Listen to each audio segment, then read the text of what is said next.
Makan gratis, mitra tekor. Siapa yang harus bertanggung jawab? Program makan bergizi gratis MBG digadang-gadang membantu masyarakat. Tetapi kini mitranya justru gigit jari karena pembayaran yang tak kunjung cair. Mereka bahkan melapor ke polisi. Apakah ini murni keterlambatan administrasi atau ada masalah yang lebih besar?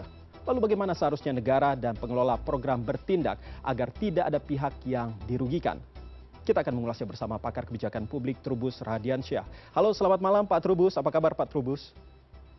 Selamat malam Mas. Alhamdulillah sehat, mantul selalu. Mantul selalu. Pak Trubus, langsung saja. Kami butuh persepsi dari Pak Trubus. Apa sebenarnya yang terjadi dengan program MBG ini? Karena di satu sisi tadi kita sudah sama-sama mendengar bahwa Kepala BGN begitu Pak Dadan mengatakan bahwa ini antara mitra dan juga pihak yayasan. Jangan diikut-ikutkan gitu BGN ini. Bagaimana respon dari Pak Trubus?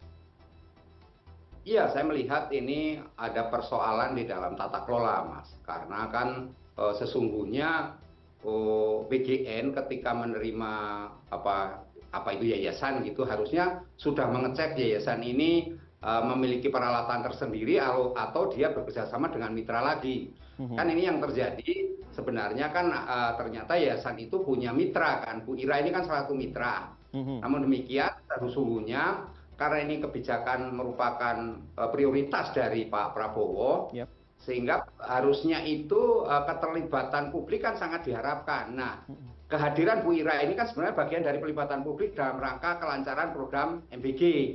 Karena itu saya menjadi penting adalah bagaimana BGN ikut bertanggung jawab di dalam kelancaran program ini, sehingga orang-orang seperti Bu Ira, mungkin tidak hanya Bu Ira, di tempat lain ada, itu harus mendapatkan perlindungan sehingga tidak lagi ada istilah nggak mau bayar atau istilahnya dibiarin tekor gitu ya, sehingga yayasan tidak bisa berkelit-kelit lagi dengan dalih bahwa itu urusan ini apa namanya mereka berdua dengan mitra, dan bahkan lagi kemudian komentarnya seolah-olah itu urusan internal mitra. Saya rasa itu bukan persoalan di situ. Kalau urusan dengan mitra itu urusan tagih menagih, itu soal ini ya hukum lah kira-kira seperti itu. Tetapi ini persoalan kebijakannya harusnya merupakan satu kesatuan, sehingga dalam ini saya melihat bahwa BGN tetap bertanggung jawab secara etika politik ya, di mana kemudian kebijakan itu bisa berjalan. Apalagi kemudian kalau seperti ini terus-menerus terjadi di tempat lain,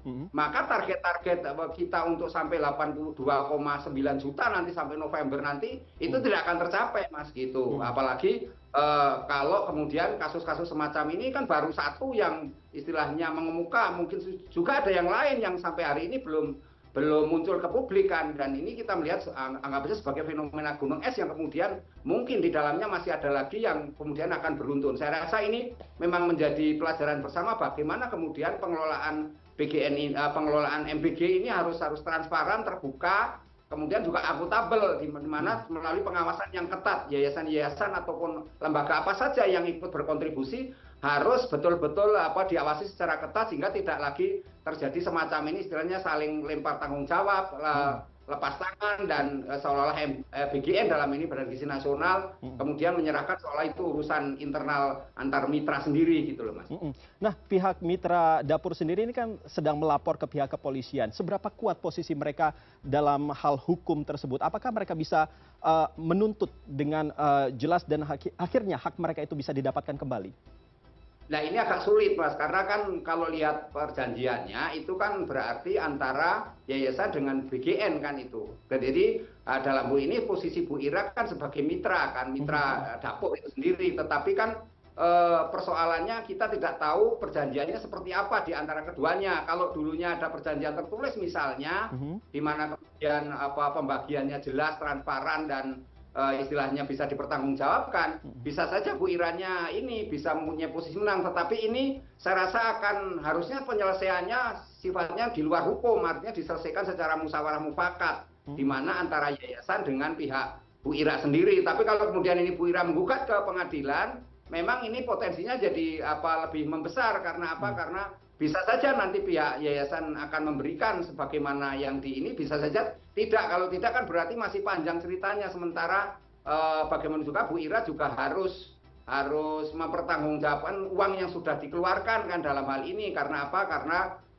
pemerintah sampai hari ini hanya prosesnya pada tataran sampai yayasan begitu, Mas. Lalu apa dampaknya jika masalah ini terus berlanjut terkait dengan hubungannya dengan para mitra dan juga kepercayaan dari masyarakat?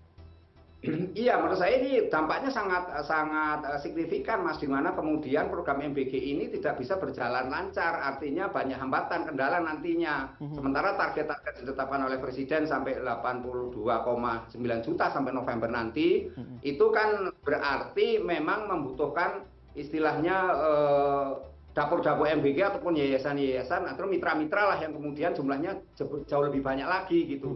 Namun demikian memang ini perlu meskipun BGN sudah mengatakan akan memperketat ya dalam hal seleksi pendaftaran, tetapi ini semua tentu harus juga ada pengawasan lain. Nah ini perlunya pengawasan selama ini kan program MBG ini masih tertuju pada kelompok tertentu saja, Mas. Belum menyangkut ke semuanya kan, harusnya kan ini membawa tingkat kesejahteraan masyarakat secara keseluruhan, tetapi kan ini baru pada kelompok-kelompok saja yang terlibat di situ, Mas.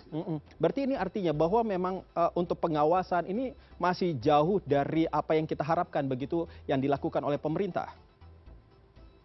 Iya, menurut saya masih jauh, Mas, dalam arti bahwa nantinya harusnya pemerintah tetap memastikan mitra-mitra itu apakah memang jadi kesatuan dengan yayasan atau memang yayasan sendiri punya fasilitas sendiri gitu loh. Jadi ini kalau misalnya ada yayasan punya mitra lain berarti itu pemerintah harus intervensi di situ. Sejauh mana perjanjian yang dilakukan antara yayasan dengan mitra dan bagaimana kemudian kalau mitra itu istilahnya dalam tanda petik selingkuh gitu, tidak bertanggung jawab terhadap kualitas makanan. Nah ini siapa yang akan menegur? Apa mungkin kalau nggak ada perjanjian kan mungkin MBG istilah BGN ya, BGN itu menegur kepada mitra, Mas.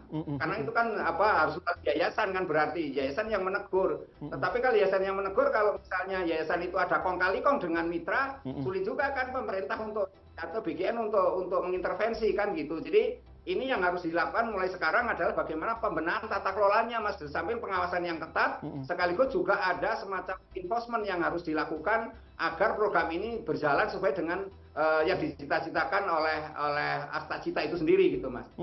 Tapi Pak Trubus, apakah pemerintah wajib dalam hal ini BGN wajib untuk bisa memberikan sanksi begitu kepada yayasan? Karena seperti yang tadi saya katakan dan juga kita dengarkan bersama bahwa pihak BGN sendiri menyerahkan bahwa itu adalah urusan mereka berdua begitu, jangan sangkut pautkan jangan saut pautkan kami begitu dengan masalah tersebut.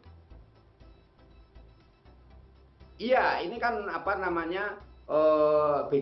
BGN dalam hal ini kan ketika mengadakan pertemuan dengan Ibu Ira dan yayasan itu kan kemudian putusannya seolah-olah pokoknya jangan mengaitkan dengan BGN, tetapi saya rasa karena program MBG makan siang gratis ini kan merupakan satu kesatuan ya, tetap saja di situ harusnya tetap BGN ikut bertanggung jawab, meskipun tanggung jawab tidak dalam bentuk memberi uang lagi gitu, tetapi setidaknya adalah bagaimana mendorong agar yayasan yang merupakan perjanjian langsung dengan BGN kan gitu, itu segera mencairkan uangnya kepada Bu Ira. Karena kalau tidak nanti Bu Ira yang lain akan menjadi korban terus dengan cara-cara itu pemotongan ataupun dengan cara-cara yang lain yang kemudian ujung-ujungan merugikan Bu Ira yang lainnya, Mas gitu. Tapi apakah mungkin untuk menghentikan kerjasama dengan yayasan tersebut untuk tidak memberikan kepercayaan untuk sebagai penyalur begitu?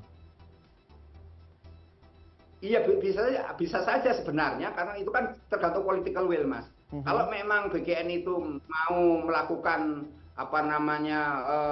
istilahnya memverifikasi keberadaan mitra dan yayasan secara transparan, ya bisa saja dilakukan, Mas, kan bisa melibatkan ini kan pihak-pihak lain yang juga ikut mengawasi di situ. Tetapi yang jelas memang kalau kasus yang sekarang di Kalibata ini kan BGN masih bisa berkelit bahwa itu urusan internal mereka, karena tahunya bahwa itu tanggung jawabnya adalah yayasan, karena perjanjiannya antara BGN dengan yayasan kan gitu.